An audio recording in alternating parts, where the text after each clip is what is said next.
عبد الله بن مسعود رضي الله عنه قال قال رسول الله صلى الله عليه وسلم لا يحل دم امرئ مسلم يشهد ان لا اله الا الله واني رسول الله الا باحدى ثلاث النفس بالنفس والسيف الزاني والمالك بدينه السابق للجماعه متفق عليه.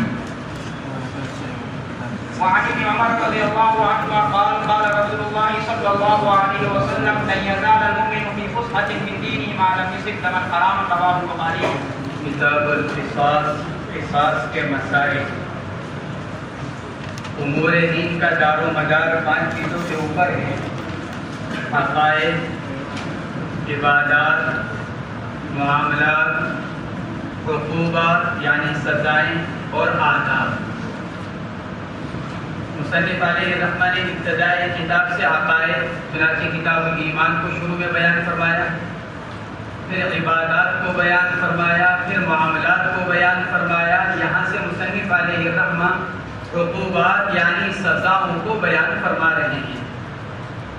قصاص، سزاؤں کی 3 قسمیں ہیں: قصاص، حدود، تعزیر.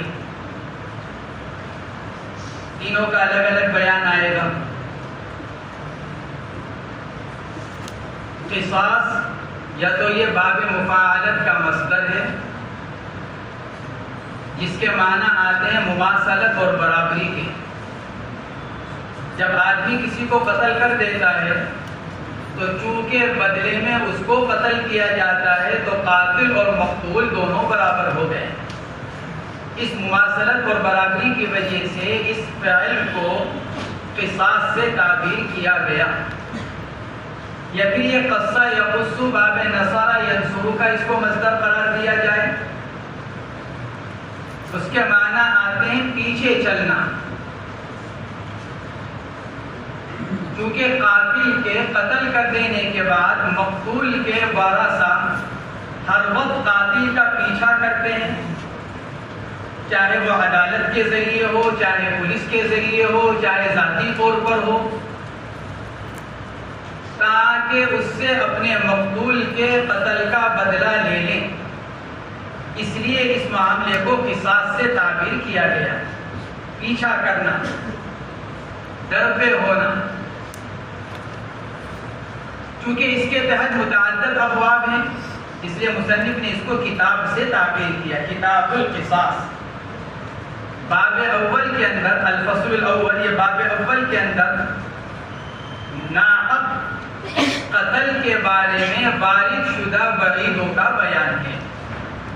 اگر آدمی کسی کو ناحق قتل کر دے تو اس کا کیا حکم، کیا وعید ہے اس کے بارے میں، یا پھر آدمی کو کن صورتوں میں قتل کیا جا سکتا ہے. اس باب کے اندر انہی روایات کو بیان فرمایا گیا. کفر و شرک کے بعد سب سے بڑا گناہ کسی انسان کو قتل کرنا ہے ناحق. قتل ناحق کفر و شرک کے بعد سب سے بڑا گناہ ہے کہ مسلمان کو ناحق قتل کیا جائے. قصاص کا حق مقتول کے ورثہ کو حاصل ہوتا ہے، لیکن اس کے نفاذ کا ان کو حق نہیں. مقتول کے ورثہ کو قصاص لینے کا حق ہے لیکن اس کے نفاذ کا حق نہیں. قصاص کے نفاذ کا حق حکومت کا ہے، ارباب حکومت. لوگ اپنے طور پر قصاص کا حق نہیں رکھتے، اس لیے کہ اگر ذاتی طور پر اگر قصاص کا حق دے دیا جائے تو لا محالہ اس سے بدامنی اور ظلم پھیلے گا. نیز بعض اوقات مقتول کے ورثہ اپنی ناراضگی میں بدلہ لیتے وقت حد سے تجاوز کریں گے. اس لیے تنفیذ قصاص کا حق صرف حکومت کو ہے، انسانوں کو اپنے طور پر ذاتی طور پر نہیں ہے. اور یہ قصاص یہ کوئی ظلم نہیں ہے بلکہ یہ قصاص انسانی معاشرے کی حیات کا ذریعہ ہے. وَلَكُمْ فِي الْقِصَاصِ حَيَاةٌ يَا أُولِي الْأَلْبَابِ. قرآن کہہ رہا ہے وَلَكُمْ فِي الْقِصَاصِ حَيَاةٌ، قصاص کے اندر ہی تمہاری زندگی ہے. قصاص میں آدمی کو قتل کیا جائے گا، یعنی قاتل ناحق کو جب قتل کیا جائے گا تو اس کی اس سزا سے 50 لوگوں کو عبرت حاصل ہوگی۔ سعودیہ میں حدود اور قصاص نافذ ہیں، پوری شریعت تو نہیں لیکن قصاص ہے،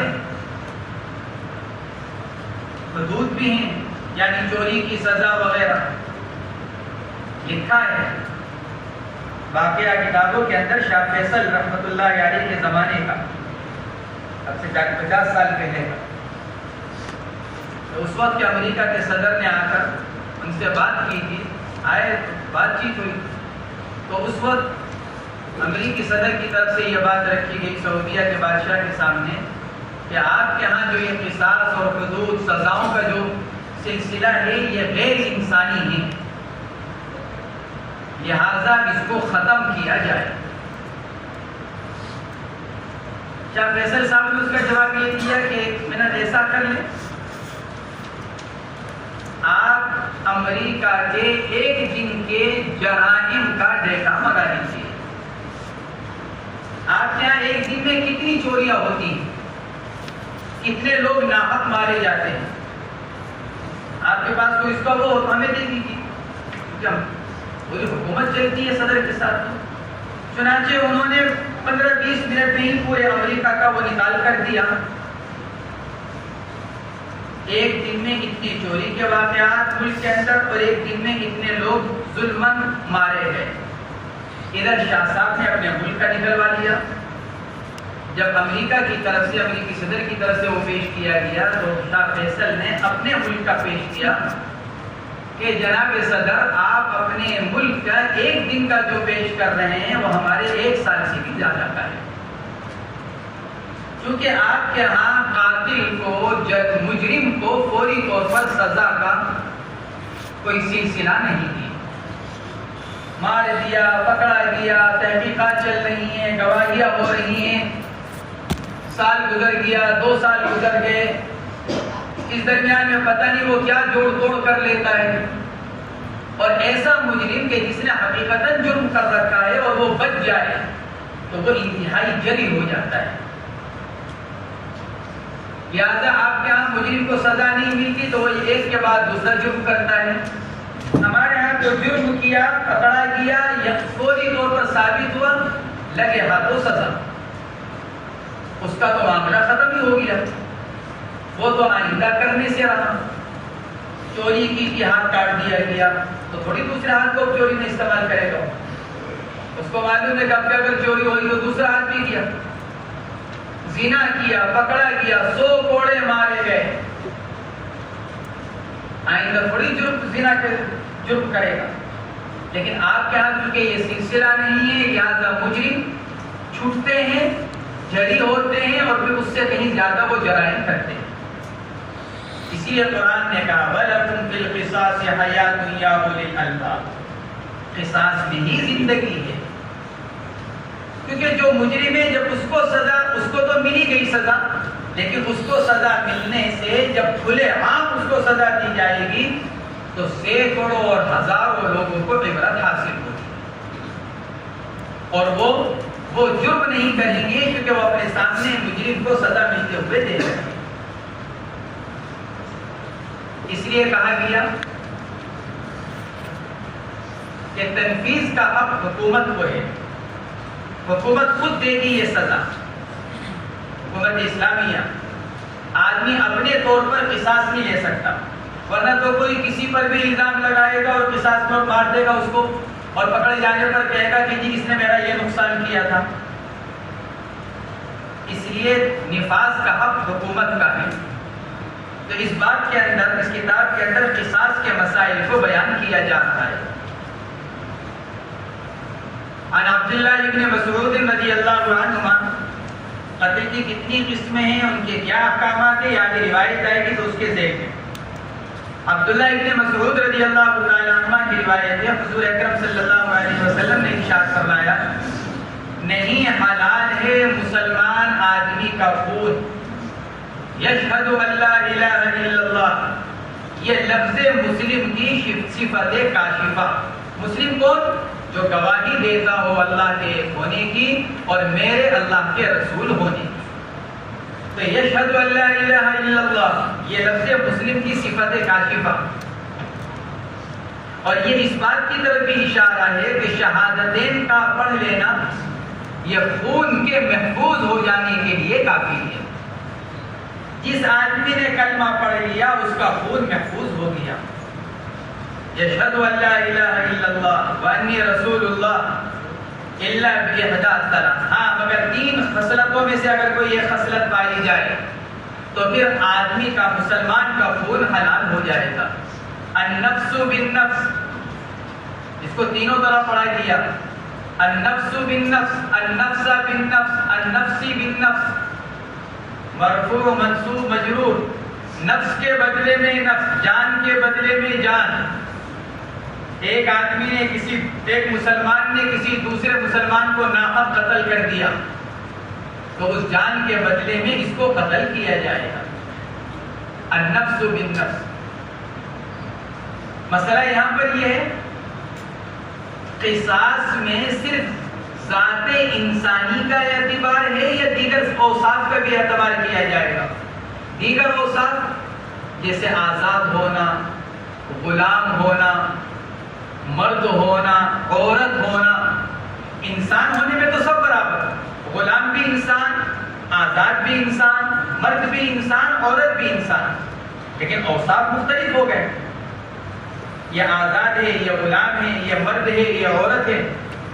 تو قصاص میں ذات انسانی کا لحاظ کیا جائے گا یا دیگر اوصاف کا بھی اعتبار کیا جائے گا؟ بالغ، نابالغ، یہ اوصاف ہیں۔ حضرات ائمہ ثلاثہ رحمہم اللہ کے نزدیک اوصاف کا اعتبار کیا جائے گا، لہذا غلام آزاد کے بدلے میں غلام کے بدلے میں آزاد کو قتل نہیں کیا جائے گا۔ ایک آزاد آدمی نے کسی غلام کو ناحق قتل کر دیا تو آزاد غلام کے بدلے میں نہیں مارا جائے گا، ہاں اس کی دیت دلوائی جائے گی اور جو دوسرے احکامات ہیں وہ جاری ہوں گے، لیکن قصاص میں قتل نہیں کیا جائے گا، اس لیے کہ آزاد اور ہے، غلام اور ہے۔ یہ حضرات ائمہ ثلاثہ، امام شافعی، امام مالک اور امام احمد بن حنبل کا مذہب ہے۔ حضرات حنفیہ کے نزدیک ذات انسانی کا لحاظ کیا جائے گا، بس انسان ہونے کے اعتبار سے برابر، بس یہ کافی ہے۔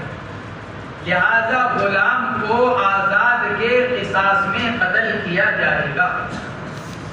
اگر آزاد نے کسی غلام کو مار دیا، ثابت ہو گیا، تو آزاد کو قصاص میں قتل کیا جائے گا، کیونکہ انسان ہونے میں دونوں برابر ہیں، شریعت ان میں کوئی فرق نہیں کرتی۔ ائمہ ثلاثہ کے نزدیک اوصاف کا بھی اعتبار، اس لیے وہ اس صورت کے اندر قصاص کے قائل نہیں اور وہ اوصاف کا اعتبار کرتے ہیں۔ جمہور علماء استدلال کرتے ہیں قرآن پاک کی آیت الحر بالحر والعبد بالعبد، آزاد کے بدلے میں، غلام کے بدلے میں، سے استدلال کرتے ہیں۔ حضرات حنفیہ کہتے ہیں کہ اس آیت شریفہ کے اندر قصاص کو نہیں بتلایا جا رہا ہے، بلکہ اس آیت شریفہ کے اندر تو زمانہ جاہلیت کی ایک غلط نظام کو ختم کیا گیا۔ زمانہ جاہلیت کا نظام یہ تھا، اگر کسی اونچے خاندان کے آدمی نے کسی نچلے خاندان کے آدمی کو مار دیا تو اس کے ساتھ قصاص کا معاملہ نہیں کیا جاتا تھا۔ ارے وہ اونچے خاندان کا ہے، اتنے نچلے خاندان کا تھا، تو دونوں کے خاندان میں فرق، اگرچہ دونوں آزاد ہیں لیکن خاندانی فرق ہے۔ تو زمانہ جاہلیت میں اونچے خاندان کے قاتل سے نچلے خاندان کے مقتول کا قصاص نہیں لیا جاتا تھا۔ نیز اگر کوئی آدمی اگر نچلے خاندان کے کسی آزاد کو قتل کر دے تو اس کے بدلے میں اوپر کے خاندان کے غلام کو قصاص میں قتل کیا جاتا تھا. یا اگر نچلے خاندان کے کسی آدمی نے اونچے خاندان کے کسی آدمی کو مار دیا تو اس کے بدلے میں اس خاندان کے 2 لوگوں کو مارا جاتا تھا کہ بھائی 2 مل کر 1 کے برابر. تو قرآن نے اس غلط نظام کو ختم کیا. انسان ہونے میں سب برابر، اونچا خاندان نچلا خاندان کچھ نہیں. الحر بالحر والعبد بالعبد. ایک آزاد کے بدلے میں ایک آزاد، یہ نہیں کہ ایک آزاد کے بدلے میں 2 آزاد. اونچے خاندان کا آزاد تھا، نچلے خاندان کے ایک آزاد نے اس کو قتل کر دیا تو اس کے بدلے میں مقتول کے خاندان کے 2 لوگوں کو مارا جاتا تھا. نہیں، ایک کے بدلے میں ایک. حنفیہ یہ کہتے ہیں اس کا مطلب یہ اس آیت شریفہ کا نزول اس لیے ہوا. اور دوسرا جواب حنفیہ کی طرف سے یہ دیا گیا، جمہور علماء اس کے قائل ہیں غلام اور آزاد کے اندر تو وہ فرق کرتے ہیں لیکن مرد اور عورت کے درمیان فرق نہیں کرتے. یہ مسئلہ اتفاقی ہے. اگر کسی مرد نے عورت کو قتل کر دیا قصاص میں مرد کو قتل کیا جائے گا. مرد نے اگر عورت کو قتل کر دیا، قاتل مرد ہے مقتول عورت ہے. حنفیہ کا مذہب تو ظاہر ہے، حنفیہ کیا تو اوصاف کا اعتبار ہے ہی نہیں، ذات انسانی کا لحاظ ہے تو مرد اور عورت دونوں انسان ہونے میں برابر. لیکن جمہور علماء اوصاف کا اعتبار کرتے ہیں، اس لیے وہ آزاد کے قتل کیے جانے کے قائل نہیں ہیں غلام کے بدلے میں. لیکن یہاں انہوں نے اپنا مذہب بدل دیا. وہ یہ کہتے ہیں کہ اگر کوئی مرد اگر عورت کو قتل کر دے تو مرد کو بھی قصاص میں قتل کیا جائے گا. حنفیہ نے الزامی جواب یہ دیا کہ حضرت جس آیت سے آپ نے استدلال کیا اس آیت کا اگلا جملہ کیا ہے؟ والانثى بالانثى. اب اگر آپ الحر بالحر والعبد بالعبد سے استدلال کر رہے ہیں اوصاف کا لحاظ ہونے پر، کیونکہ اس کا مفہوم مخالف کیا نکل رہا ہے؟ آزاد آزاد کے بدلے میں، لہذا آزاد غلام کے بدلے میں نہیں، یہ اس کا مفہوم مخالف ہے. تو حنفیہ نے کہا حضرت آپ نے والانثى بالانثى میں کس کو کیوں چھوڑ دیا؟ یہ تو بات یہ ہو گئی کہ آپ آدھی آیت پر عمل کر رہے ہیں اور آدھی آیت کو آپ نے چھوڑ دیا. یہ تو آپ پوری آیت پر عمل کیجئے یا پوری آیت کو چھوڑیے. یہ الزامی جواب حنفیہ کی طرف سے دیا گیا. اور تیسرا جواب یہ دیا گیا کہ آپ نے اس کا مفہوم مخالف نکالا ہے، اور مفہوم مخالف جب دلیل بنتا ہے جب فریق مخالف اس کو حجت تسلیم کرتا ہو. ہم تو خود مفہوم مخالف کے حجت ہونے کے قائل نہیں، اس لیے حنفیہ کی طرف سے کہا گیا تو اس سے استدلال درست نہیں. حنفیہ کا اپنا استدلال دیگر آیات قرآنیہ ان النفس بالنفس والعین بالعین فرمایا گیا آیت شریفہ کے اندر کہ ان النفس بالنفس. دوسری جگہ فرمایا گیا کتب علیکم القصاص فی القتلى. تیسری جگہ ارشاد فرمایا گیا وَلَكُمْ فِي الْقِصَاصِ حَيَاةٌ يَا أُولِي الْأَلْبَابِ. حنفیہ یہ فرماتی ہیں ان تمام آیات کے اندر مطلق بیان کیا ان النفس بالنفس، نفس کے بدلے میں نفس، یہ مطلق ہے. وہاں تو کوئی آزاد کے غلام کی تقیید نہیں ہے، کوئی فرق نہیں کیا گیا. وَلَكُمْ فِي الْقِصَاصِ، تمہارے لیے قصاص میں زندگی ہے، تو یہ تو مطلق ہے، یہاں تو کچھ نہیں ہے. خود اس حدیث پاک کے اندر فرمایا گیا النفس بالنفس، یہاں پر بھی کوئی اس کے اندر فرق نہیں کیا جا رہا ہے آزاد اور غلام کے درمیان میں. لہذا قصاص کے اندر ذات انسانی کا لحاظ کیا جائے گا، اوصاف انسانی کا لحاظ نہیں کیا جائے گا. والسیب الزانی، دوسرا کون؟ شادی شدہ زانی. سیب جس نے نکاح صحیح کے ذریعے سے بیوی سے جمع کر رکھا ہو محسن کہلاتا ہے. اور بھی شرطیں عاقل ہو بالغ ہو، وہ تو یہی شرط، یہاں ایک خاص شرط کو بیان کر دیا گیا بس والسیب الزانی. والمارق لدینہ التارک للجماعہ. والسیب الزانی نسائی شریف کی روایت میں صراحت ہے رجل زنا بإحسانه فعليه الرجم، ایک آدمی محسن ہونے کی حالت میں اگر زنا کرے گا تو اس پر رجم واجب ہوگا. رجل زنا بإحسانه فعليه الرجم، نسائی شریف کی روایت میں صراحت. تیسرا المارق لدینہ، اپنے دین سے نکلنے والا، فروغ بمعنی خروج، دین سے نکلنے والا. التارک للجماعہ، یہ المارق لدینہ کا بیان ہے، مستقل نہیں، ورنہ تو چار ہو جائیں گے. جبکہ حدیث میں فرمایا گیا الا بإحدى ثلاث، تو جیسے یشہد ان لا الہ الا اللہ مسلم کی صفت کاشفہ ہے، ایسے ہی التارک للجماعہ یہ بھی المارق کی صفت ہے، اس کا بیان. المارق لدینہ، اپنے دین کو سے نکلنے والا، اپنی جماعت کو. التارک للجماعہ، جماعت سے مراد جماعت مسلمین، اجتماعی مخصوص جماعت نہیں. ایک آدمی تبلیغی جماعت سے تعلق رکھتا ہے پھر اس نے چھوڑ دیا، یا کوئی آدمی کسی اور جماعت سے. بہت سی اسلامی جماعتیں ہیں، مختلف جماعتیں ہیں دین کے اندر جو چل رہی ہیں، تو اس جماعت کو چھوڑنے والے پر یہ حدیث وارد نہیں ہوتی. جماعت سے مراد جماعت المسلمین، اس لیے شراح نے اس کی تشریح کرتے ہوئے لکھا کہ اس سے مراد مرتد. الفارق لدینہ التارک للجماعہ، کہ اس سے مراد کون؟ مرتد. کیونکہ محض کسی جماعت سے علیحدگی اختیار کرنے والا مباح الدم نہیں ہو جائے گا، بلکہ دین اسلام کو چھوڑنے والا وہ مباح الدم ہوگا اپنے ارتداد کی وجہ سے. اس لیے شراح نے یہاں اس کی صراحت کی کہ التارک للجماعہ ای جماعت المسلمین یعنی مرتد. اگر یہ تین باتوں میں سے کوئی ایک بات پائی جاتی ہے تو پھر آدمی کا قتل کرنا درست ہوگا، وہ بھی کس کے لیے؟ امیر کے لیے، امام المسلمین کے لیے، ورنہ اجازت نہیں ہے کسی کو قتل کیے جانے کی. اور یہاں جو کہا گیا لا یحل دم امرئ مسلم، مسلمان کا خون، تو یہ المارق لدینہ التارک للجماعہ، شراح جو یہ کہتے ہیں کہ ہاں اس سے مراد مرتد ہے، تو سوال یہ پیدا ہوتا ہے کہ اوپر لفظ مسلمان کیوں استعمال ہوا؟ شراح نے اس کا جواب یہ دیا کہ وہ اس کو مسلمان قرار دینا ماکان کے اعتبار سے، کیونکہ پہلے مسلمان تھا، وہ تو ارتداد کے بعد مباح الدم ہوا، لیکن اس سے پہلے تو مسلمان تھا، اور جب تک وہ مسلمان تھا مباح الدم نہیں تھا.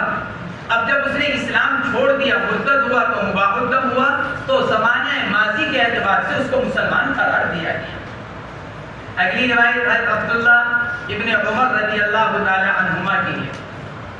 حضور پاک علیہ الصلوۃ والسلام نے ارشاد فرمایا لا یزال المؤمن فی فسحۃ من دینہ ما لم یصب دما حراما، ایمان والا ہر وقت اپنے دین کی کشادگی میں رہتا ہے، اللہ کی وسیع رحمت میں رہتا ہے. فی فسحۃ من دینہ، کشائش، رحمت، وسعت، دین کی طرف سے وسعت، اللہ کی طرف سے رحمت، ہر وقت اسی میں رہتا ہے جب تک کہ وہ دم حرام کو نہ پہنچے، یعنی اس کی طرف سے ناحق قتل نہ پایا جائے، تو پھر وہ بھی مباح الدم ہو جائے گا.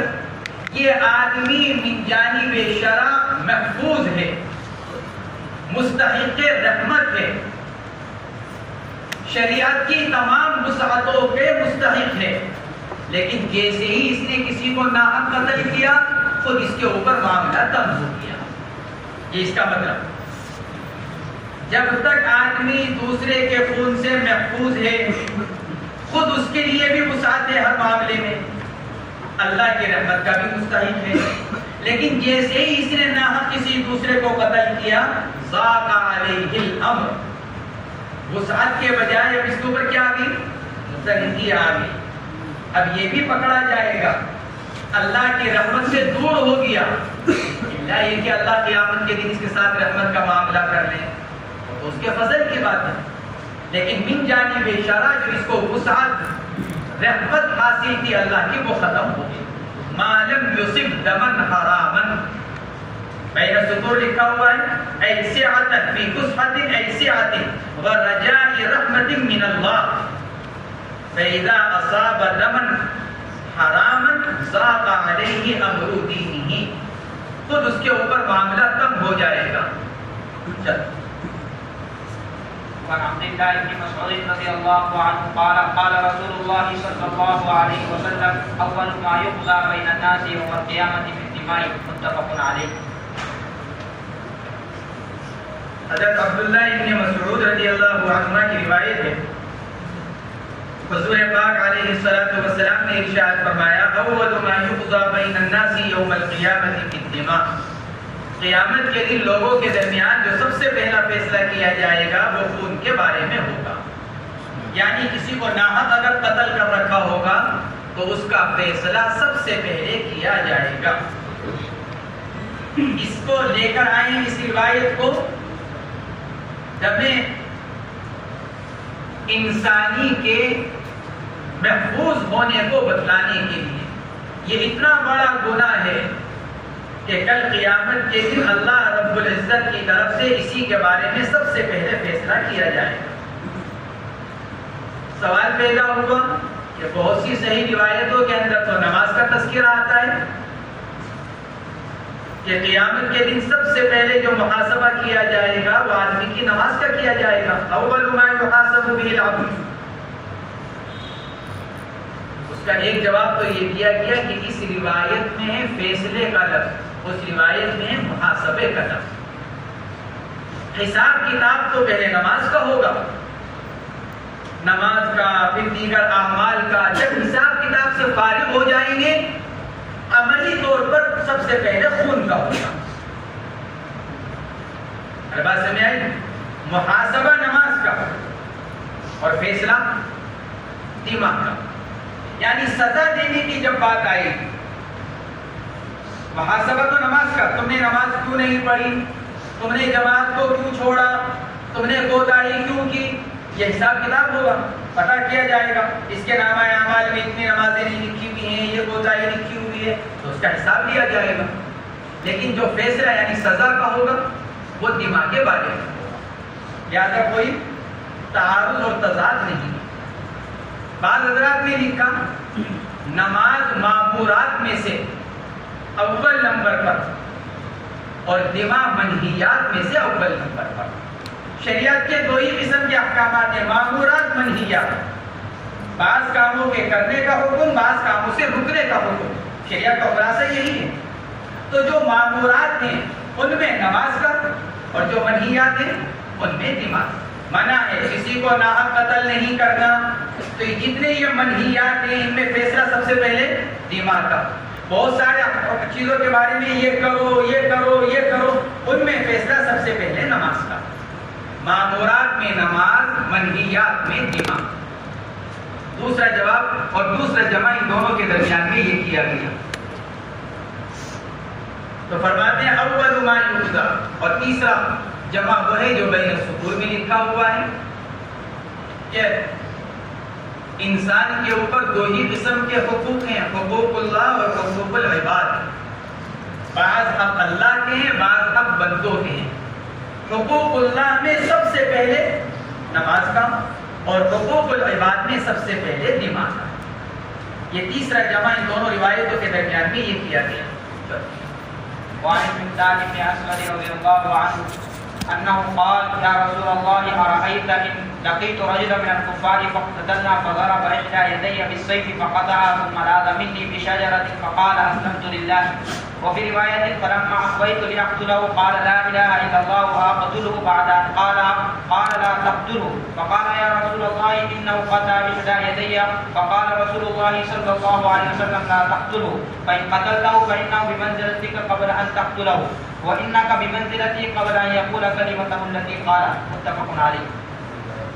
وعن أسامة بن زيد رضي الله عنه قال بعثنا رسول الله صلى الله عليه وسلم إلى مناس من جهينة فأتيت على رجل منهم فذهبت أطعنه فقال لا إله إلا الله فطعنته فقتلته فجئت إلى النبي صلى الله عليه وسلم فأخبرته فقال قتلته وقد شهد أن لا إله إلا الله. قلت يا رسول الله إنما فعل ذلك تعبدا. قال فهلا شققت عن قلبه. متفق عليه. وفي رواية جندب بن عبد الله رضي الله عنه أن رسول الله صلى الله وفي رواية جندب بن عبد الله البجلي رضي الله عنه أن رسول الله صلى الله عليه وسلم قال كيف تصنع بلا إله إلا الله إذا جاءت يوم القيامة قال أمراه رواه مسلم. ان دونوں روایتوں کے اندر یہ بتلایا گیا کہ اسلام ظاہری کا بھی اعتبار کیا جائے گا. اگر کوئی آدمی اسلام کو ظاہر کرتا ہے تو اس کا اعتبار کیا جائے گا اور پھر اس کو قتل نہیں کیا جائے گا اور باطن اللہ کے حوالے کر دیا جائے گا. ان دو روایتوں میں یہ بات بیان کی گئی کہ آدمی کا ظاہر کا اعتبار ہوگا، باطن اللہ کے حوالے. چنانچہ شرح نے لکھا ہے کہ یہ روایت قاعدہ فقہیہ کی دلیل ہے، کیونکہ فقہ کا ایک قاعدہ ہے کہ انسان کے اوپر احکامات اس کے ظاہر پر لگتے ہیں، باطن پر نہیں. باطن وہ جانے اور اللہ جانے.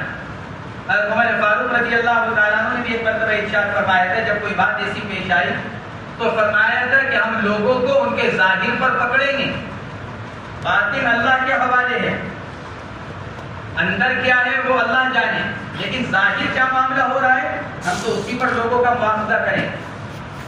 تو ان دونوں روایتوں کے اندر یہی بتلایا گیا کہ اسلام ظاہری کا اعتبار کیا جائے گا اور آدمی کو قتل نہیں کیا جائے گا، باطن اللہ کے حوالے کر دیا جائے گا.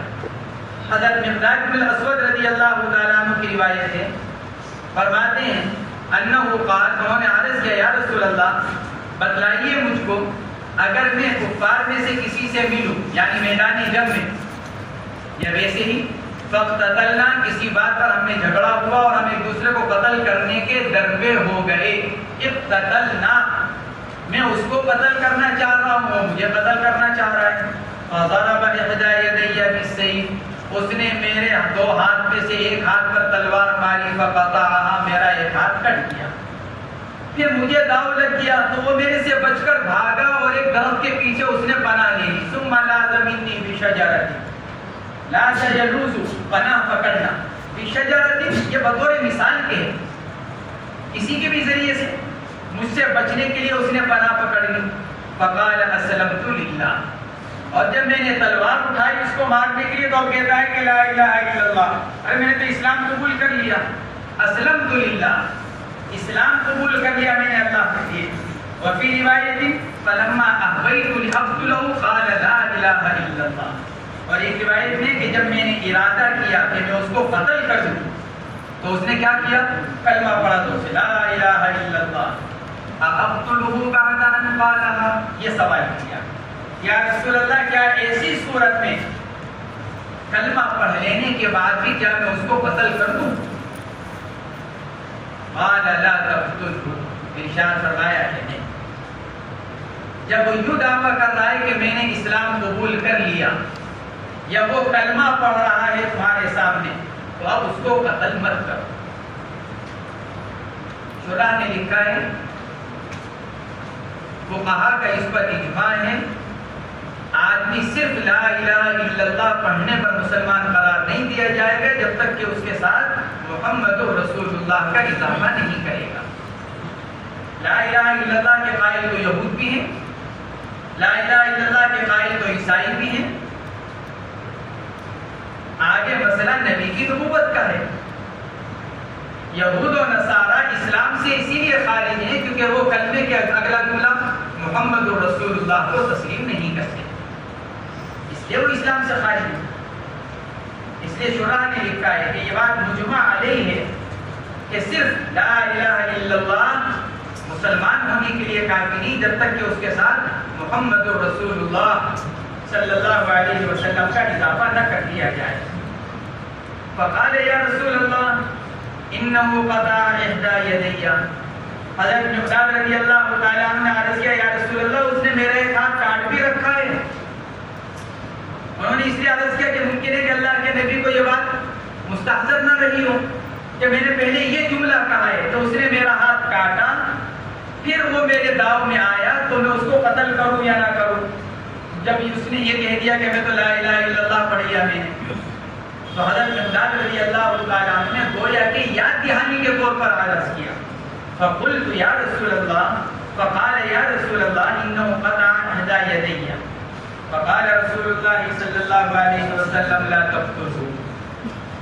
آپ نے پھر بھی یہی ارشاد فرمایا کہ اس کو قتل مت کرو. اس سے یہ بھی مسئلہ نکلا کہ مکرہ کا اسلام معتبر ہے، کیونکہ جب آپ نے یوں تلوار اٹھائی مارنے کے لیے تو وہ کیا ہے؟ مکرہ. اپنے دل کی رضامندی سے ممکن ہے اسلام نہ قبول کر رہا ہو، محض جان بچانا مقصود ہو، لیکن اس کے باوجود اللہ کے نبی نے کیا فرمایا؟ لا تقتلہ. معلوم ہوا کہ مکرہ کا اسلام معتبر ہے، جیسے مکرہ کا کفر معتبر نہیں ہوتا، وہ اسلام پر ہی مانا جاتا ہے. تو یہاں پر بھی اس کے اسلام کو قبول کر لیا گیا، جیسے وہاں پر بھی اس کے اسلام قبول کیا گیا. ایک مسلمان ہے، اس کو مجبور کر دیا گیا کلمہ کفر کہنے پر، شرک کرنے پر. دشمنوں نے اس کو پکڑ لیا اور مارنے کے تھے تو تیری گردن اڑا دیں گے ورنہ کلمہ کفر اور شرک کو، اور اس نے زبان سے کہہ دیا. قرآن نے کیا کہا؟ الا من اکرہ وقلبہ مطمئن بالایمان. تو وہ کافر نہیں قرار دیا جائے گا بلکہ اس کا اسلام معتبر رہے گا. ایسے یہاں پر اس حدیث سے بھی نکلا چنانچہ بین السطور لکھا ہوا یستفاد منہ صحت اسلام المکرہ.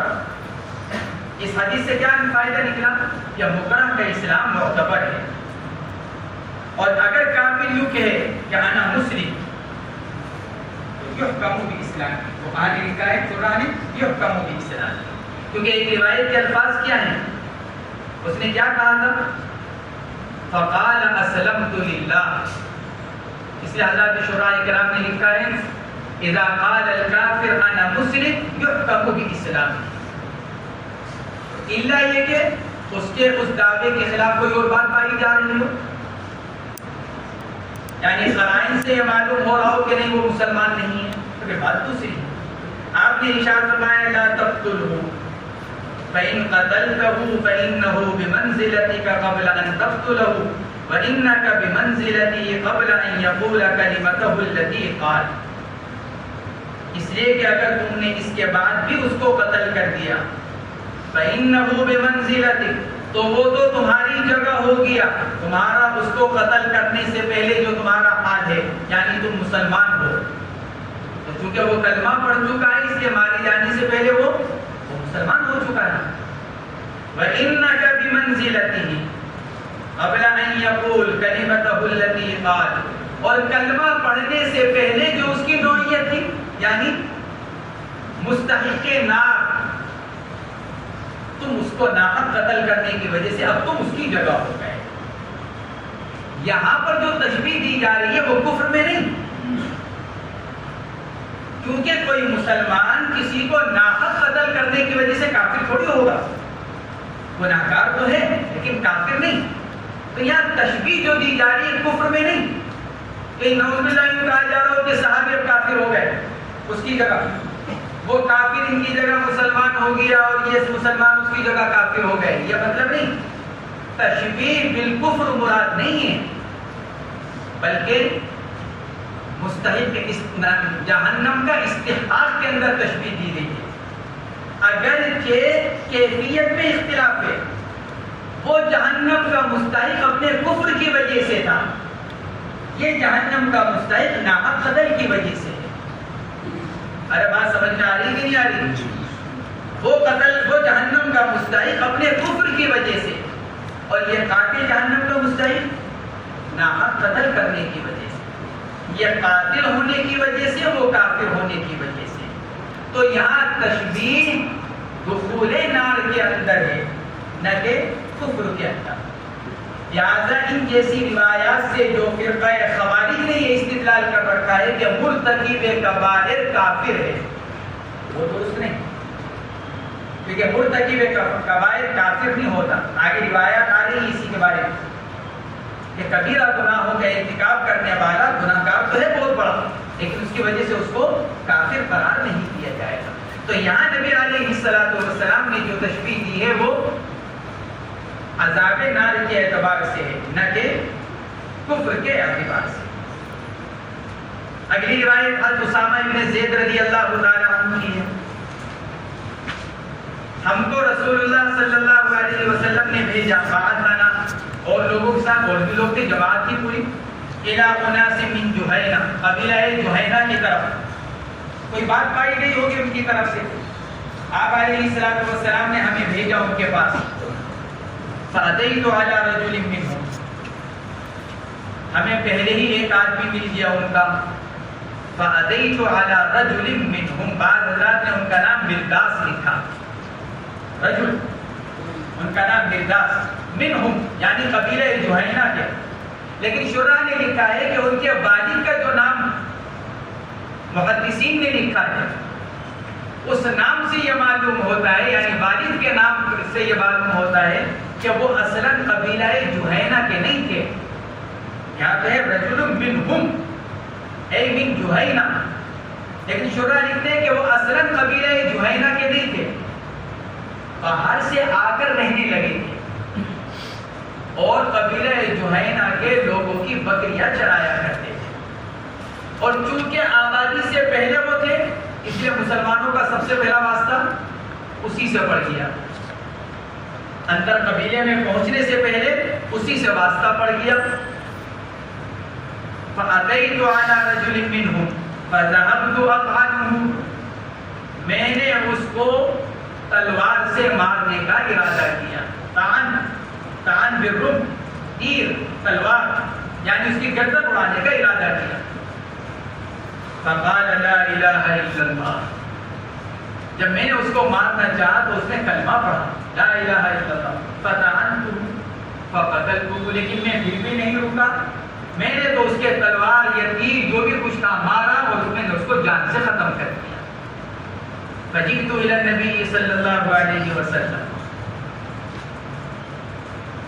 میں آیا نبی کریم صلی اللہ علیہ وسلم کے پاس اور میں نے اللہ کے نبی کو اس کی خبر دی، فقال اقتلته وشهد لا الہ الا اللہ، آپ نے ارشاد فرمایا ارے اس کے کلمہ پڑھنے کے بعد بھی تم نے اس کو قتل کر دیا، ناگواری کا اظہار فرمایا، اقتلته وقد شهد لا الہ الا اللہ، قلت یا رسول اللہ انما فعل ذلك تعوذا، تعوذا مفعول بھی ہو سکتا ہے مفعول له اور حال بھی ہو سکتا ہے، میں نے عرض کیا یا رسول اللہ اس نے تو وہ کلمہ جان بچانے کے لیے پڑھا تھا، گویا کہ حضرت اسامہ ابن زید رضی اللہ تعالی عنہ کو یا تو یہ گمان تھا کہ یہ جان بچانے کے لیے پڑھا رہا ہے، یا ان کا اجتہاد یہ ہوا کہ قرآن نے فرمایا کہ جب ان لوگوں کے مرنے کا وقت آیا اور انہوں نے ایمان قبول کیا تو فَلَمْ يَكُ يَنْفَعُهُمْ إِيمَانُهُمْ لَمَّا رَأَوْا بَأْسَنَا، تو کس پارے کی آیت فَلَمْ يَكُ يَنْفَعُهُمْ إِيمَانُهُمْ لَمَّا رَأَوْا بَأْسَنَا، ان لوگوں کو ان کا ایمان لانا کوئی نفع نہیں دے سکا جب انہوں نے ہمارے عذاب کو دیکھ لیا، اب وہ کلمہ پڑھنے لگے تو ہمارا عذاب نہیں رکا، ان کے اوپر آ کر رہا، تو حضرت اسامہ بن زید رضی اللہ تعالیٰ عنہ کا اجتہاد بھی یہی ہوا، ان کا گمان یہ ہوا کہ بھئی یہاں چونکہ یہ میری اس تلوار سے بچنے کے لیے لہٰذا اس کا کلمہ معتبر نہیں، یہ ایمان اس کا نفع نہیں دے گا، حضور پاک علیہ السلام نے ان کے اس اجتہاد کو قبول نہیں کیا، گویا کہ وہ اپنے اجتہاد میں خطا کار تھے، لیکن مجتہد اگر اپنے اجتہاد میں خطا کرے تو ماخوذ نہیں ہوتا، اس لیے اللہ کے نبی علیہ السلام نے کوئی قصاص دیت وغیرہ ان کے اوپر لازم نہیں کی، ایسا تو ہوا لیکن اللہ کے نبی نے یہ نہیں فرمایا اچھا بھائی دیت ادا کرو پھر، کہ کیوں؟ اس لیے کہ مجتہد مصیب کے لیے دگنا اجر ہے اور مجتہد مختی کے لیے ایک احراج ہے، اس لیے آپ علیہ السلام نے ارشاد فرمایا قال فهلا شققت عن قلبی،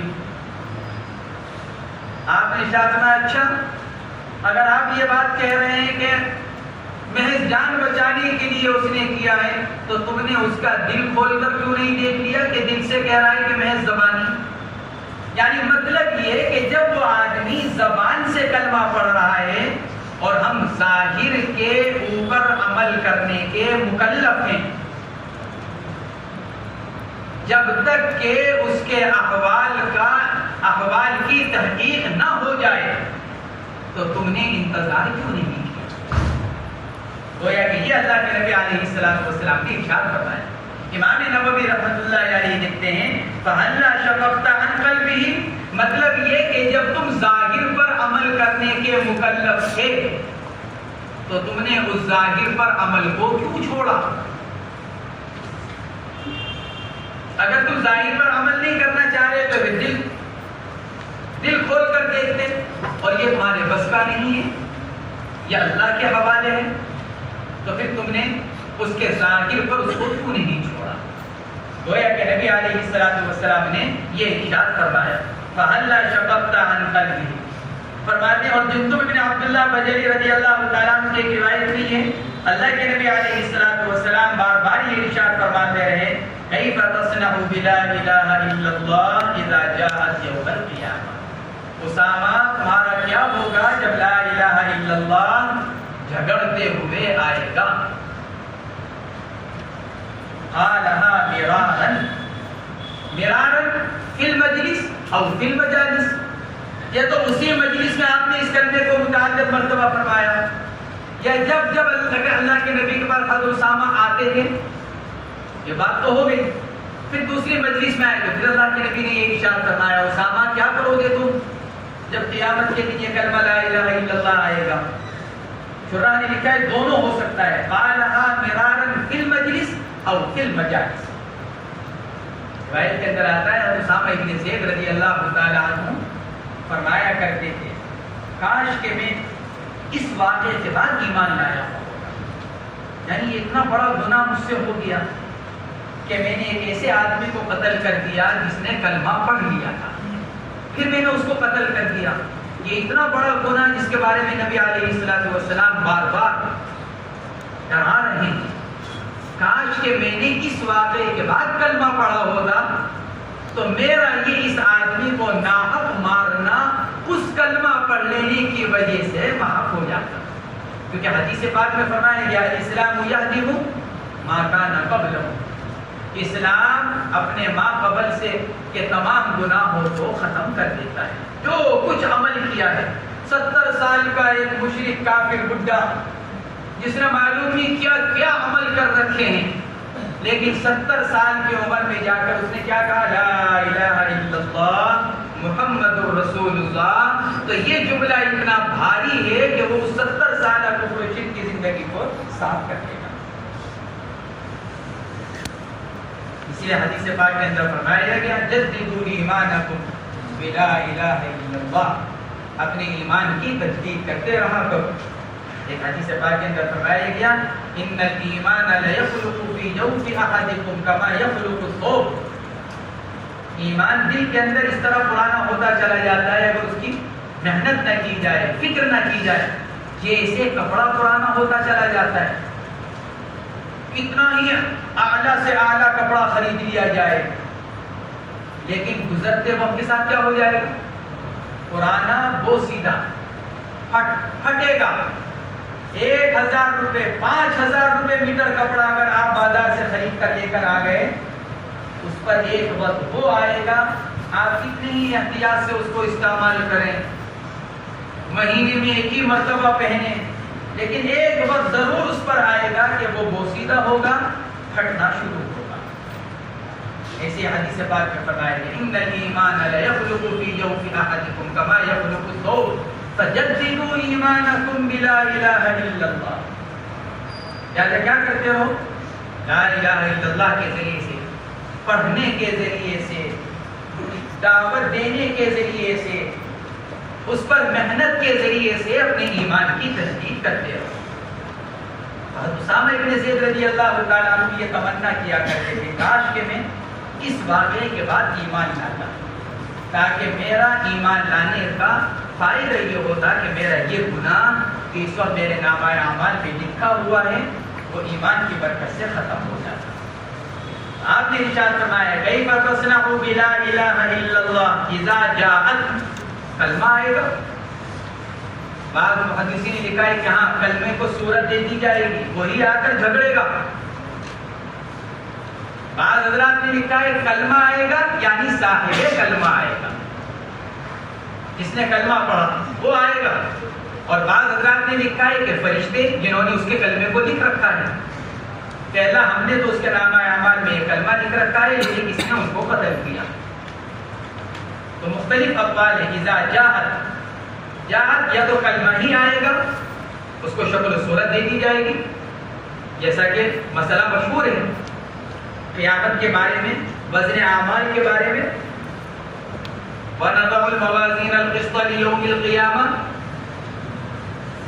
اور آگے وہ دوسری آیت ہے جس کے اندر وزن اعمال کا ذکر ہے۔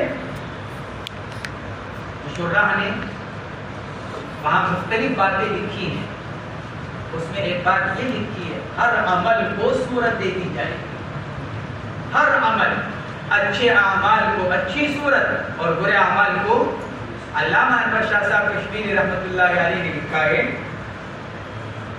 جنت کی نعمتیں یہ انسان کے اعمال صالحہ کی صورتیں ہیں، اور جہنم کے عذابات وہ انسان کے اعمال سیئات کی صورتیں ہیں، یعنی جو کچھ دنیا میں اس نے برا عمل کیا کل قیامت کے دن اس کے اسی برے عمل کو صاف بنا دیا جائے گا، اس کے برے عمل کو دوسرا عذاب بنا دیا جائے گا، تکلیفوں کی شکل دے دی جائے گی۔ ایسی یہاں پر حضرات نے لکھا کہ اذا جاءت یعنی کلمہ آئے گا یعنی کلمے کو شکل و صورت دے دی جائے گی، یا پھر صاحب کلمہ آئے گا، کلمے والا اپنے پڑھنے والے کو لے کر آئے گا، یا پھر وہ فرشتے آئیں گے جنہوں نے اس کے کلمے کو لکھ رکھا ہے۔ وعن عبد الله بن عمرو رضي الله عنه قال قال رسول الله صلى الله عليه وسلم من قتل معاهدا لم يرح رائحة الجنة وإن ريحها توجد من مسيرة 40 خريفا رواه البخاري۔ عبداللہ ابن عمرو رضی اللہ تعالیٰ عنہ کی روایت ہے کہ رسول اللہ صلی اللہ علیہ وسلم نے ارشاد فرمایا من قتل معاہدا، اگر یہ ہا کے کسرے کے ساتھ ہے تو وہ بھی صحیح ہے، اور اگر اس کو معاہدن پڑھا جائے تو وہ بھی صحیح ہے، دونوں طرح اس کو پڑھا گیا، ہا کا کسرہ ہا کا فتحہ۔ لم یرح، اس کے اندر تینوں قراءتیں ہیں، را کا ضمہ، را کا فتحہ، را کا کسرہ، تینوں طرح اس کو پڑھا گیا۔ حافظ بن حجر رحمۃ اللہ علیہ نے لکھا ہے یا اور را دونوں کا فتحہ سب سے بہتر شکل ہے۔ لم یرح رائحۃ الجنہ، راہ یا راہوں سے، یا اور را دونوں کا فتحہ۔ را کا فتحہ ہو، ضمہ ہو، کسرہ ہو، معنی ایک ہی ہے، خوشبو نہیں سونگے گا، کہیں کی جنت کی۔ جس نے قتل کیا کسی معاہد یعنی ایک ایسے آدمی کو جو مسلمان تو نہیں ہے لیکن اس نے کیا کر رکھا ہے، معاہدہ کر رکھا ہے، جس کو مستعمل کہا جاتا ہے، ذمہ کہا جاتا ہے بعض صورتوں میں۔ ایک غیر ایمان والا دارالاسلام میں ہے، یہ دارالاسلام میں آ رہا ہے اور اس نے معاہدہ کر رکھا ہے، ویزے کا ملنا یہ بھی معاہدے کی ایک شکل ہے۔ آپ کسی ملک میں جانا چاہ رہے ہیں اور آپ نے اس ملک کا اس ملک والوں سے ویزا لیا تو گویا کہ اب اس آدمی کا اس ملک سے معاہدہ ہو گیا۔ وہ معاہدہ کیا ہو گیا، یہ وہاں کے قانون کے خلاف نہیں کرے گا اور وہ لوگ اس کے خلاف بغیر کسی وجہ کے کوئی کارروائی نہیں کرے گی، یہ معاہدہ ہے ویزے کا ملنا بھی۔ تو فرمایا اگر کسی نے کسی معاہد کو ناحق قتل کر دیا نہیں سونگے گا جنت کی خوشبو بھی، لم یرح رائحۃ الجنہ وَإِنَّ رِيحَهَا تُوجَدُ مِن مَّسِیرَةِ 40 خَرِیفًا، حالانکہ حال یہ ہے، وَإِنَّ رِيحَهَا جملہ حالیہ ہے، حال یہ ہے کہ جنت کی خوشبو تو 50-40 سال کی مسافت سے بھی سونگی جا سکتی ہے۔ آدمی ابھی جنت سے 40 سال کی دوری پر ہے، وہاں تک اس کو خوشبو پہنچے۔ بعض روایات کے اندر یہاں تو 40 سال کا ذکر ہے، بعض روایات میں 70 سال کا ذکر ہے، بعض روایات میں 100 سال کا ذکر ہے، بعض روایات میں 500 سال کا ذکر ہے، بعض روایات میں 1000 سال کا ذکر ہے۔ بعض محدثین نے تو ان مختلف روایات میں تطبیق یہ کی ہے کہ وہ اشخاص اور اعمال کے تفاوت پر محدود ہے۔ بعض لوگوں کے اعمال بہت اونچے، ان کو 1000 سال کی مسافت سے جنت کی خوشبو محسوس ہو۔ بعض حضرات ذرا اس سے کمتر درجے کے تو ان کو 500 سال سے، یعنی اور آگے جانے کے بعد ابھی جنت یہاں سے 1000 سال کی مسافت پر ہے، تو بعض ایسے نیک لوگ ہوں گے اللہ کے جن کو یہیں سے جنت کی خوشبو محسوس ہونے لگی۔ بعض ذرا اور کمتر درجوں کے ہوں گے تو اور آگے جائیں گے 500 سال کی مسافت پر، بعض اور آگے جائیں گے تو اپنے اعمال ان کے اور کم ہوں گے تو ان کو 100 سال کی مسافت، بعض کے اعمال اور ہلکے ہوں گے تو 70 سال کی مسافت، بعض کے اعمال اور ذرا کم ہوں گے، وہ ہیں وہ سارے جنتی، لیکن اعمال کے اعتبار سے تفاوت ہے، تو اسی اعتبار سے مسافت کا تفاوت ہوگا۔ بعض حضرات نے تو یہ دیا جواب، اور بعض حضرات نے اس کا جواب یہ دیا کہ ان روایات میں تحدید مقصود نہیں ہے، بلکہ طول مسافت کو بیان کرنا مقصود ہے بس۔ یعنی مطلب یہ کہ اتنی لمبی مسافت سے لوگوں کو جنت کی خوشبو آ رہی ہوگی، اس کے باوجود یہ محروم کر دیا جائے گا۔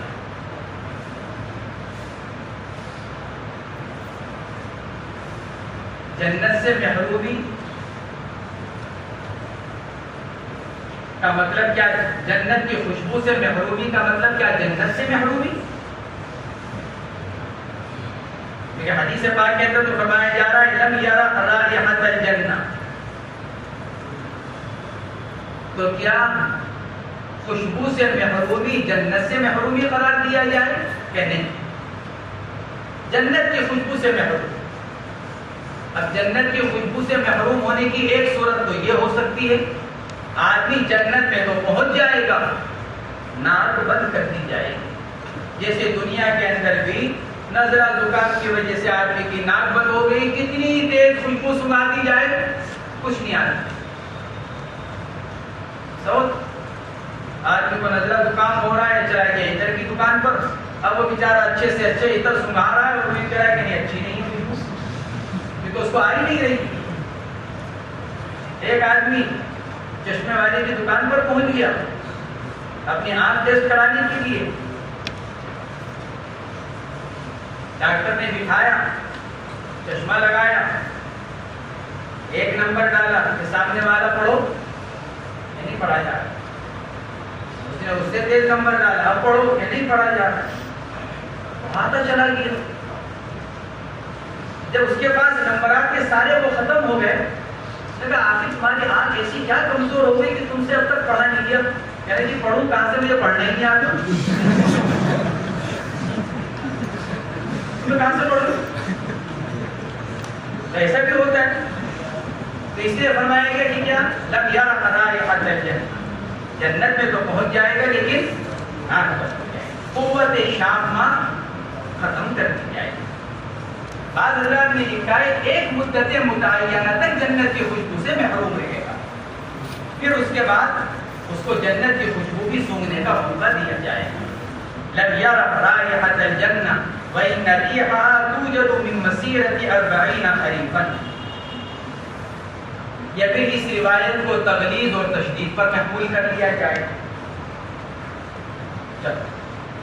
وعن ابي هريره رضي الله عنه قال قال رسول الله صلى الله عليه وسلم من تردى من جبل فقتل نفسه فهو في نار جهنم يتردى فيها خالدا مخلدا فيها ابدا ومن تحسى سما فقتل نفسه فسمه في يده يتحساه في نار جهنم خالدا مخلدا فيها ابدا ومن قتل نفسه بحديدة فحديدته في يده يتوجه بها في بطنه في نار جهنم خالدا مخلدا فيها ابدا متفق عليه۔ حضرت ابو ہریرہ رضی اللہ تعالی عنہ کی روایت ہے، یہ اور اگلی چند روایتوں کے اندر خودکشی کی حرمت کو بیان کیا گیا۔ آدمی خود اپنے ہاتھوں اپنی جان لے لے، اس کی حرمت کو بیان کیا گیا، اور اس پر جو بعید باری نے ان کا ذکر ہے، اس لیے کہ آدمی اپنی جان کا مالک نہیں، اس کی جان کا مالک اس کا رب اور اس کا خالق ہے۔ اور خودکشی کرنا گویا کہ اللہ کی دل کو ظاہر کرنا ہے۔ حضرات علماء کرام نے لکھا ہے خودکشی کرنا بزدلی اور زنانہ پن کی علامت ہے، یعنی آدمی کی کمزوری کی بات ہے کہ آدمی کیا کر لے، خودکشی کر لے۔ دنیا کی ہلکی مصیبت سے بچنے کے لیے آخرت کی بڑی مصیبت کو مول لے لیا۔ دنیا کی مصیبت تو کیا ہے، ہلکی اور عارضی وقتی، 50 سال عمر، 60 سال عمر، 70 سال، 80 سال، 100 سال، یا پھر بنگلہ دیش کی ایک سب سے بڑی عمر کی عورت 130 سال کی، کتنی ہو سکتی ہے عمر؟ اور آخرت کی زندگی ہمیشہ ہمیشہ، اور آخرت کی پریشانی دنیا کی پریشانیوں سے نہیں پڑی۔ تو یہ تو بے وقوفی کی بات ہے کہ آدمی وقتی اور عارضی اور ہلکی مصیبت کو ختم کرنے کے لیے آبادی اور بڑی مصیبت کو مول لے لے، تو یہ تو آدمی کی بے وقوفی کی بات ہے۔ اس لیے خودکشی کو حرام قرار دیا گیا۔ ان روایات میں اسی کا ذکر ہے۔ حضرت ابو ہریرہ رضی اللہ تعالیٰ عنہ فرماتے ہیں حضور پاک علیہ السلام نے ارشاد فرمایا جس نے اپنے آپ کو گرایا پہاڑ سے اور اپنے آپ کو قتل کر دیا، یعنی اوپر سے پہاڑ کی بطور تمثیل کے چھت پر کہیں اور، یعنی گویا کہ اونچائی سے، مراد جبل سے اونچائی، بہت سے مطلب آتا ہے آدمی ٹنکی کے اوپر چڑھ گیا، اب لوگ نیچے سے اس کو اتارنے کے لیے آوازیں دے رہے ہیں اور وہ ٹنکی پر چڑھا ہوا ہے کہ نہیں میں تو اپنی جان دوں گا میں تو من تردہ من جبل فقتل نفسه، اور پھر اپنے آپ کو اس نے قتل کر دیا، خودکشی کر دی، فهو في نار جہنم يتردى فيها خالدا مخلدا فيها ابدا، وہ جہنم کی آگ میں بھی اس کو سزا کیا ملتی رہے گی، اونچائی سے اس کو پھینکا جاتا رہے گا، اس کو اس کا مکلف بنا دیا جائے گا کہ وہ اونچائی پر چڑھے گا پھر نیچے گرے گا، پھر اونچائی پر چڑھے گا پھر نیچے گرے گا، ایک تو اونچائی پر چڑھنے کی مشقت، پھر وہاں سے جب نیچے گرے گا تو اس کی تکلیف، اس کو ہمیشہ اسی عذاب میں مبتلا رکھا جائے گا۔ خالدا مخلدا فیہا ابدا، خالد کے جو معنی ہیں وہی مخلد کے، وہی ابد کے، تو یہ تاکید ہے، تاکید کے بعد تاکید بعد تاکید۔ سوال یہ پیدا ہوتا ہے خودکشی کرنا حرام تو ہے، گناہ کبیرہ تو ہے، لیکن کفر تو نہیں، پھر خالدن مخلدن فیہا ابدا کا کیا مطلب ہے؟ بعض حضرات نے لکھا ہے کہ یہ روایت مستحل خودکشی پر محمول ہے، اس آدمی پر محمول ہے جس نے خودکشی کی ہو، خودکشی کو حلال سمجھتے ہوئے، تو چونکہ اس نے ایک حرام چیز کو حلال سمجھا اس لیے کافر ہو گیا، کیونکہ حرام کو حلال سمجھنا کفر ہے اور کافر کی یہی سزا ہے۔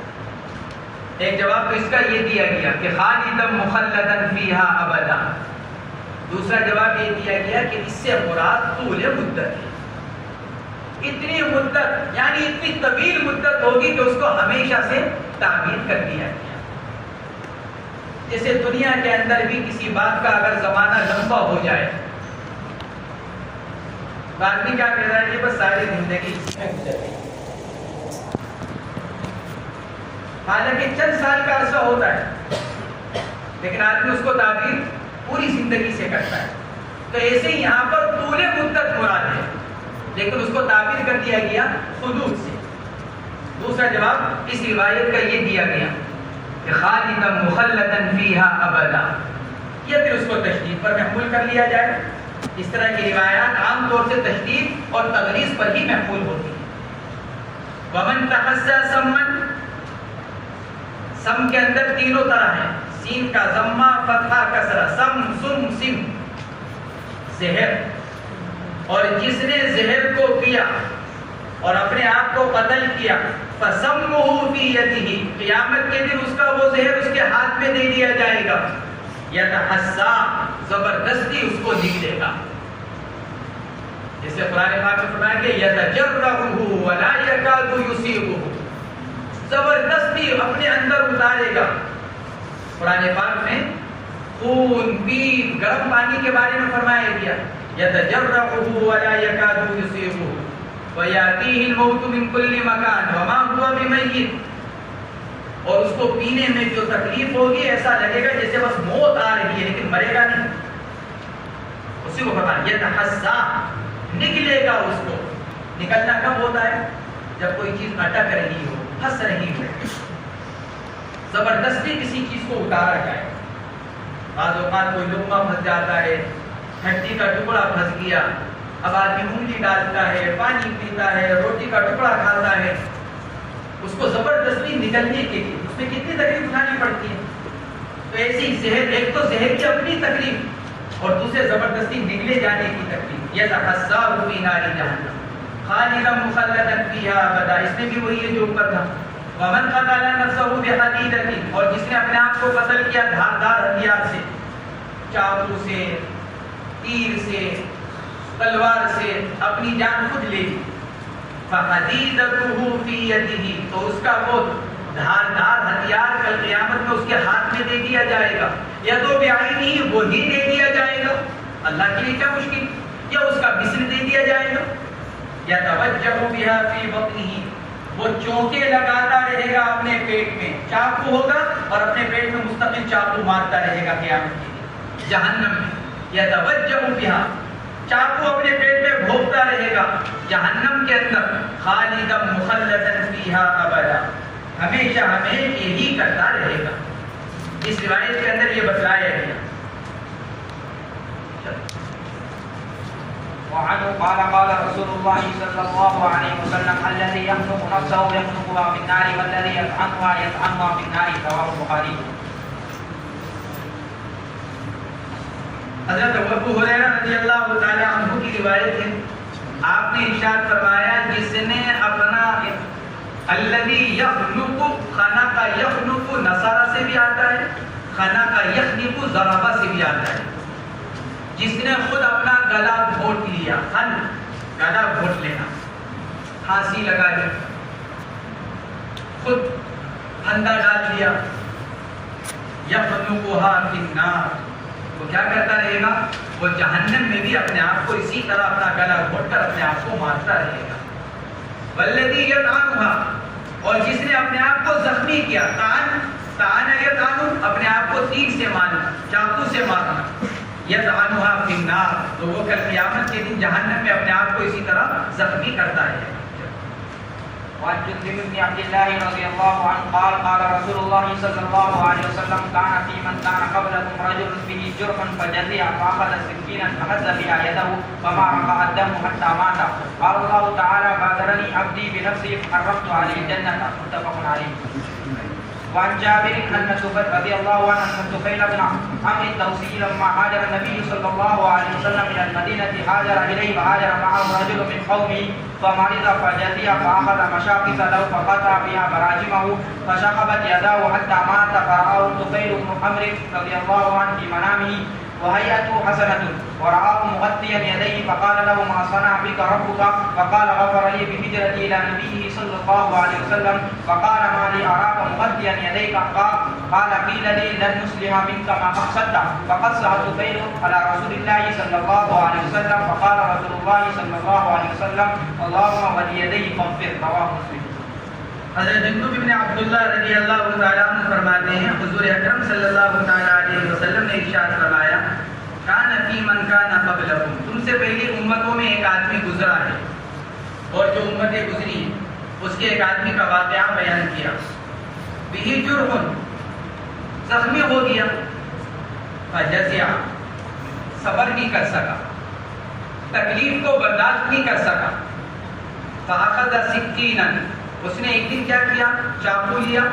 سکین مذکر بھی پڑھا جاتا ہے, مؤنث بھی پڑھا جاتا ہے, اس لیے آگے ضمیر مؤنث لائے. فحز بہا, ہاں ضمیر لوٹ رہی ہے سکین کی طرف. حز ہا سے بھی ہے اور جزا جیم سے بھی ہے. فحز بہا یا فجز بہا یدہ, اس نے کیا کیا, اپنے ہاتھ کو چاقو سے کاٹ دیا. جو رگیں ہوتی ہیں ان رگوں کو چاقو سے کاٹ دیا. تکلیف ہو رہی تھی, بدن کے اندر کوئی زخم تھا, کیا تھا, رجل به جرح, کوئی زخم تھا, زخم کی تکلیف برداشت نہیں ہوئی. فجزع, صبر نہیں کر سکا، برداشت نہیں کر سکا تو چاقو لیا اور اپنے ہاتھوں کی رگوں کو کاٹ لیا. فما رفع الدم، جب رگیں کٹ گئی تو خون نہیں رکا، سارا خون نکل گیا. حتی ماتا، یہاں تک کہ مر گیا، گویا کہ اس نے خودکشی کر دی. قال اللہ تعالی بادرنی عبدی بنفسہ فحرمت علیہ الجنہ. اللہ رب العزت نے ارشاد فرمایا میرے بندے نے میرے ساتھ جلدی کا معاملہ کیا، میرے پاس آنے میں جلدی کی، لیکن اس جلدی کے لیے ناجائز طریقہ اختیار کیا. ایک تو ہے سابقوا الی مغفرۃ من ربکم، سبقت کرو، دوڑو کس کی طرف؟ مغفرت کی طرف. وجنۃ عرضها كعرض السماء یا وجنۃ عرضها السماوات والارض، اللہ کی مغفرت کی طرف، یعنی ان اعمال کی طرف جو اللہ کی مغفرت کو کا ذریعہ بننے والے ہیں. یہاں اس نے جلدی تو کی لیکن ایک گناہ کے کام کے ذریعے سے، اس لیے فرمایا اللہ رب العزت نے بادرنی عبدی فحرمت علیہ الجنہ، لہذا میں نے کیا کیا؟ اس پر جنت کو حرام کر دیا. یا تو اس کو مستحیل پر محلول کر لیا جائے، اس کو یا تو محمول کر لیا جائے مستحیل کے اوپر، چونکہ اس آدمی نے خودکشی کو حلال سمجھ کر کیا، اس لیے جنت سے اس کو محروم کر دیا گیا ہمیشہ ہمیشہ کے لیے. یا پھر حرمان سے مراد ہے سابقین کے ساتھ دخول اولی جس کو کہا جاتا ہے، یعنی جب قیامت کے دن حساب و کتاب سے فراغت کے بعد جب سب سے پہلے لوگوں کو جنت میں داخل کیا جائے گا تو اس کو اس دخول اولی سے محروم کر دیا جائے گا. یہ دوسرا جواب اس کا یہ دیا گیا کہ فحرمت علیہ الجنہ. اور تیسرا جواب یہ دیا گیا کہ وہ آدمی مرتد ہو گیا تھا، اور مرتد کی سزا یہی ہے کہ وہ ہمیشہ ہمیشہ کے لیے جنت سے محروم. اس لیے اللہ کے نبی علیہ السلام نے یہ ارشاد فرمایا. اگلی روایت حضرت جابر بن عبداللہ رضی اللہ عنہ کی، طفیل ابن عمرو دوسی رضی اللہ تعالی عنہ، قبیلہ دوس کے بڑے ذہین سمجھدار عاقل آدمی تھے.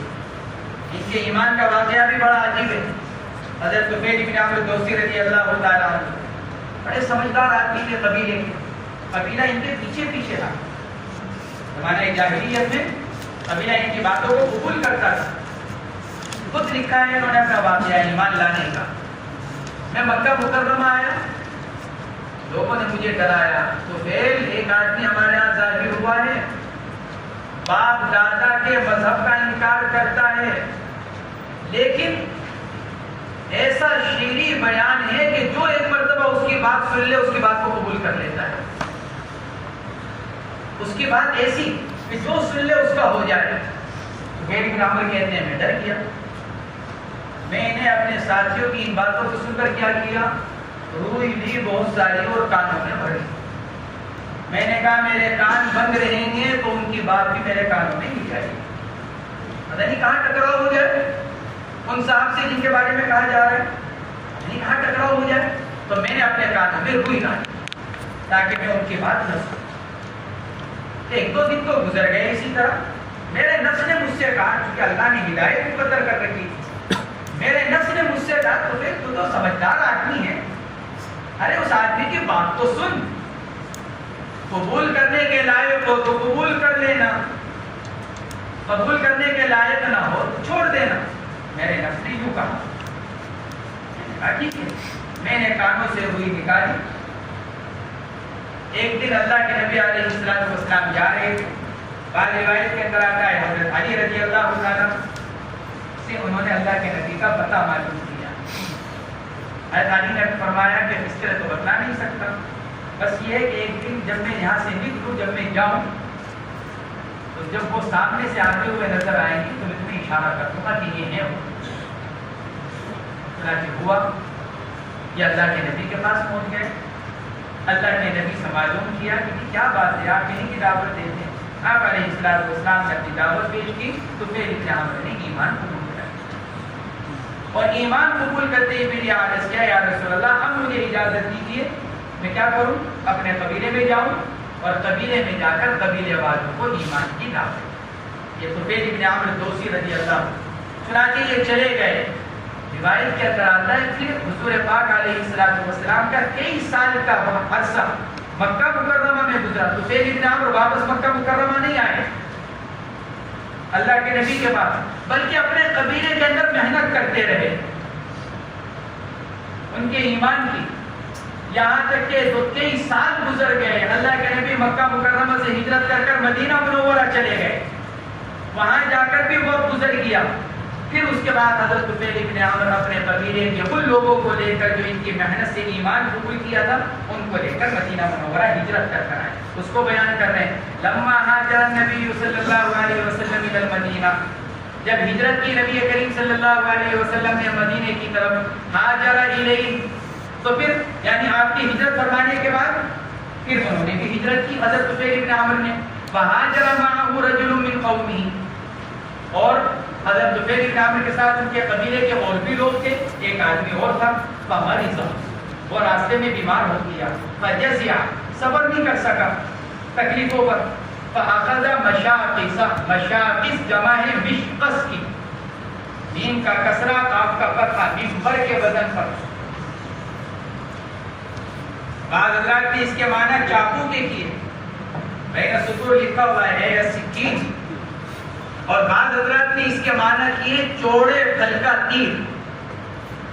تیر ہوتے ہیں تو تیر کی ایک لمبائی ہوتی ہے، اس کی چوڑائی ہوتی ہے جہاں سے مارا کاٹا جاتا ہے، تو چوڑے پھل کے تیر کو مشقص کہا جاتا ہے۔ تو گویا کہ انہوں نے وہ دھاردار ہتھیار لیا، چاقو لیا، فاخذ مشاقص له فقطع بها براجم، براجم جمع برجمہ کی، برجمہ کے معنی آتے ہیں یہ ہڈیوں کے جوڑ، ہڈیوں کے جوڑ ہیں، ان کو کہا جاتا ہے برجمہ۔